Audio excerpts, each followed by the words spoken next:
अस्सलाम वालेकुम class 7 students, कैसे हैं आप सब स्टूडेंट्स। आज आप लोगों ने मुतशाबिह अल्फाज पढ़ना है, ठीक है।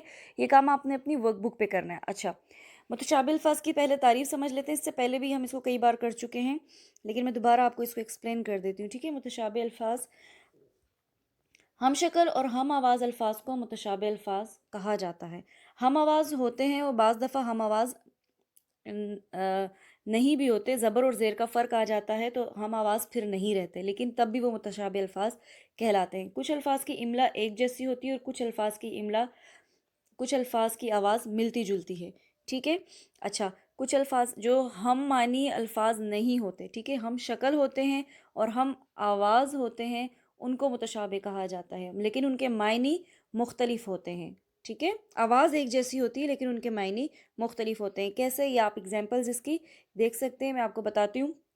अब देखें, फलों का रस पी लो, इसमें जो रस है, रे के ऊपर ज़बर लग गया तो रस हो गया, ठीक है। अब इसमें रस और दूसरा रस, इसको कहते हैं रिस। पानी रिस रहा है, पानी रिस रहा है यानी कि टपक रहा है, रिस रहा है, ठीक है।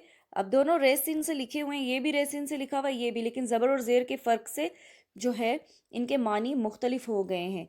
एक अब देखें, इनकी हम शक्ल हैं, ये आपस में मिलते जुलते हैं और इनकी साउंड में डिफरेंस है थोड़ा सा, ठीक है। और बाज़ दफ़ा तो साउंड भी एक ही जैसी होती है मुतशाबिह अल्फाज में, तो उसका फ़र्क भी पता नहीं चलता, फिर आप उससे कोई भी सेंटेंस बना सकते हैं, ठीक है। ये है पानी रिस रहा है। अगला लफ्ज़ है आलिम। आलिम का मतलब होता है बहुत ज़्यादा पढ़ा लिखा, आलम दीन की बातों में बहुत असर था। इसी से मिलता जुलता दूसरा आलम, वो आलिम था, ये आलम है, इस पे ज़बर आ जाएगा लाम पे, तो ज़माना, इसके क्या मायने हो जाएंगे, ज़माना, दुनिया, जहाँ, मुल्क, ठीक है ना, इसके ये मायने हो जाएंगे आलम के। नज़र आ रहा है आपको? अच्छा, अब इसके बाद नेक्स्ट है गदा। गदा के क्या, गाफ दाल अलिफ, गाफ दाल अलिफ, गदा के मायने होते हैं फ़कीर या मांगने वाला, ठीक है ना। यानी गदा और बादशाह अल्लाह के सामने एक हैं, ठीक है। गदा के ये मायने होते हैं। और दूसरा गद्दा, गाफ दाल अलिफ, ठीक है। अब ये देखें, फोम का बिस्तर, गद्दे पर चादर बिछा दो।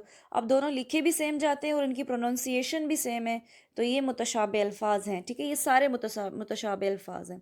अब इसमें फ़र्क नहीं पता चल रहा है, एक गद्दा और दूसरा गद्दा, लेकिन इनके मायने मुख्तलिफ हैं। अब है नज़र, नून ज़ुआन रेन नज़र, जिसका मतलब है बीनाई, सारा की नज़र तेज़ है। और दूसरा नज़र देखें, नून जाल रे, जिसका मतलब है सदका या चढ़ावा, जैसे किसी मज़ार वगैरह पर जाकर कोई मन्नत मांगते हैं, नज़र सदका वगैरह, ठीक है, या कोई सदका निकाल देते हैं, तो उसको उसको कहते हैं नज़र, ठीक है, जिसके मायने है चढ़ावा। ये सोने के सिक्के आपकी नज़र करते हैं, ठीक।